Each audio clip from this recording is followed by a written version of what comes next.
மோடி, முட்டாள் மூரானந்த் மோடி, ஓ அகங்கார மோடி, மக்களை ஏமாற்றுவதை விட்டுவிடு, இல்லையெனில் நீங்கள் பக்கோடா போல நரகத்தில் வறுக்கப்படுவாய். மோடிஜி பெரிய நாட்டின் தலைவராகி வந்துவிட்டார் நாட்டை அழிக்க. தியாகியின் அண்ணன் பரிமேலழகன் இரக்கமும் உறுதியும் கொண்டவன் நான். வாழ ஆசையோ இறக்கும் பயமோ இல்லை.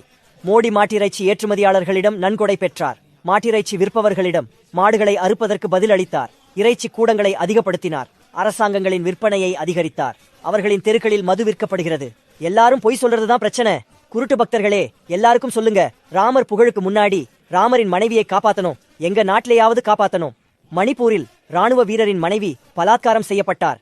ஜார்க்கண்டில் ராணுவ வீரரின் தாய் கொல்லப்பட்டார். இஞ்சி வியாபாரம் செய்வது யார்? இதைத்தான் தலைவர்கள் செய்து வருகிறார்கள். தலைவர்கள் விழிப்புடன் இருந்தால் உங்கள் தெருக்களில் நடக்கும் கொலைகள் உங்கள் உலகின் குண்டர்கள், உலக குண்டர்கள், அவர்களின் பாதுகாப்பில் மலரும். மாடு வெட்டப்படுகிறது. அது ஒரு விலங்கு இல்லத்திற்கு பதிலாக ஒரு தொழுவமாகும். ஒருபுறம் விலங்குகள் நல வாரியம் உள்ளது, பக்கத்திலிருந்து கொல்பவனின் வீடு. தலைவர்களின் உண்மைகள் என்ன பாருங்கள். தற்போது நல்லாட்சி இல்லை, முழுக்க முழுக்க தவறான நிர்வாகம். நீங்கள் நேர்காணலில் இருந்தீர்கள். அனைத்து அலுவலகங்களிலும் ஊழல். எங்கும் இப்படித்தான் நடக்கிறது. இந்தியா முழுவதுமே கவலையில் இருக்கிறது. இந்த ஊடகம் வலுக்கட்டாயமாக போலித்தனம் செய்கிறது. ஊடகம்